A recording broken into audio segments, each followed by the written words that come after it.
Magluto tayo ng sinantulan. So yan, nagsaute lang po ako ng bawang sibuyas, pork, tapos yung shrimp, then konting shrimp paste. Ayan. Tapos yung water and gata.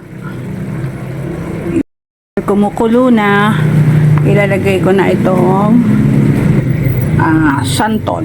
Ayan, fruit, santol fruit. Ayan. Why is it ka?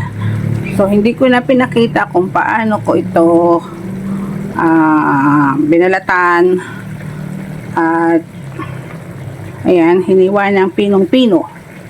So, do sa aking previous video, meron na po tayo nung kung paano ko to from fruit hanggang sa mabalatan at yung process nga nung pag grind ko ng santol fruit. Ayan.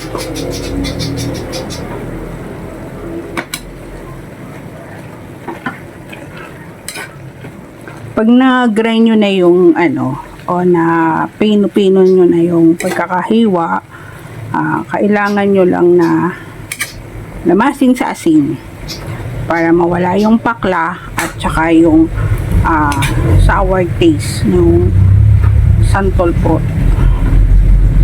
So ayan, maglalagay ako ng water. Ito, 1 cup.